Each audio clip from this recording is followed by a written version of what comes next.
What is up, boyos? It is Water Buffalo Man here. We're back for more Dragon Ball Z Dokkan battle. Alright, so we now have the JIREN finally showed up in Dokkan, on the global side at least. The solitary Iron Wall of Power JIREN.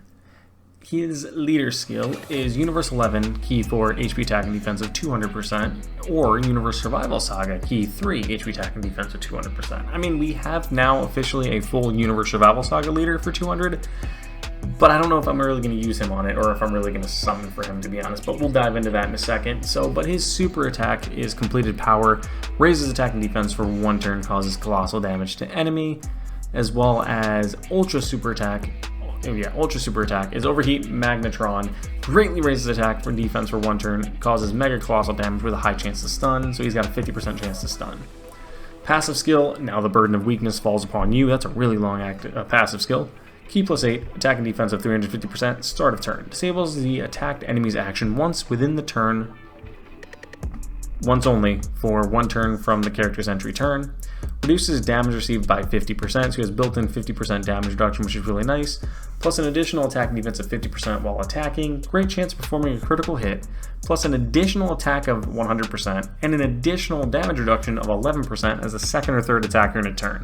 So pretty much you're going to want to run him like after the UI, the Tech UI, so Tech UI can get his super attacks off, which will buff his stats, plus then he gets all that added buff. So he's looking at like 61% damage reduction, 400% defense, and then like 500% attack, but that's all multiplied differently. Categories look pretty decent. I'm sorry, categories. Link skills look pretty decent, and categories are pretty decent too. Stats across the board are pretty nice, to be honest.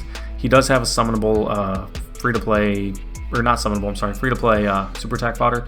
I don't count the summonable ones because I'm not going to be wasting those unless if I have dupes, but I don't think I do. And I don't even really know if I'm going for this guy, but his links are pretty nice. He links really well with the tech variation of himself, 7 out of 7. He gets some pretty good stat buffs across the board on it. And he also links really well in this state with his final form, the full AGL one. So you could theoretically run them side by side, like 1 rotation of these 2 buffed out, and then 1 rotation of an AGL one, and then maybe Topo? I really don't know. You'd have to really mess around with like this one and this one or something. I don't know. You have to really look at it. But he has a standby phase where he stands by for 5 turns, during which charge count increases by 1 per key sphere obtained by allies, can be activated starting from the 3rd turn from the character's entry. So let's switch over to that. Alright, he becomes same thing, but this time angry face away pose JIREN. The time has come.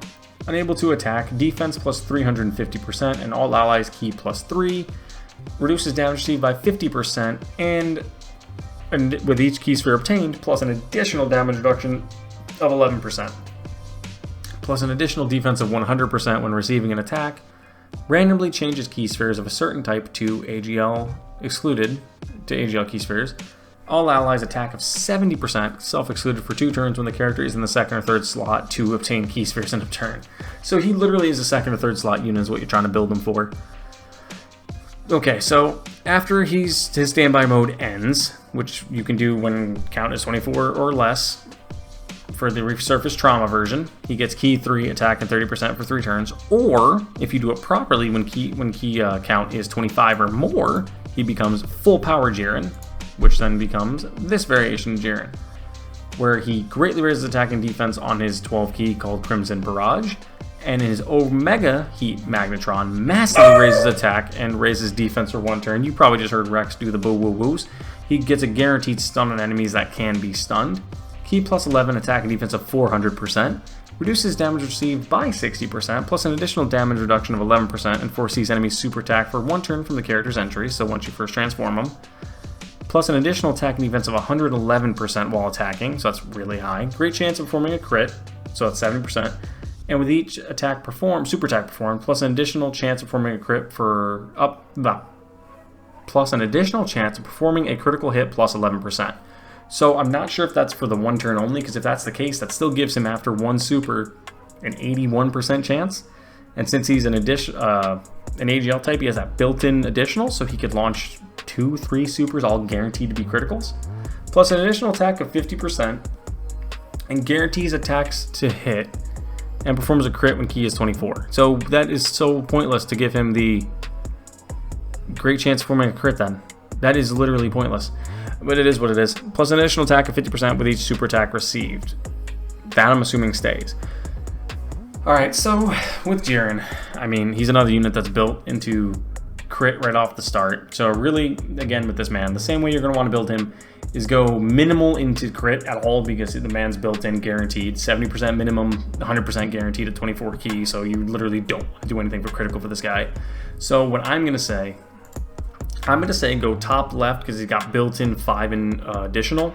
Go 3 additional on top of that to make that 8. The other 2 slots give dodge 2, so it puts him at 8 and 6 off the top left. And then the bottom right, go again 3 more into additional, put him at 11. And then the other 3 put him into dodge. So he's going to be 11, 15 for additional and dodge. Nothing into crit, because as you know, he's got a 70% chance to crit once you get to this state. And I see no point in wasting criticals on that. And he's got a great chance of it here as well as a third attacker and a second or third attacker. So he's got built-in high chance to crit. And with how the rest of his passive works, if for some reason you're not at 24 key, the more super attacks you can do, the higher chance of you getting more crits off. So yeah, we're gonna want to go 11 in additionals and 15 in crit, and not crit, dodge. Do not go crit. 11 in additionals, 15 in dodge, and then additional dodge all across the board with this man. You don't want to put anything into criticals. But thank you guys for watching, and I'll see you guys back here tonight for some more summons when they both drop. We're not sure which one we're gonna go on yet, but probably Gotenks.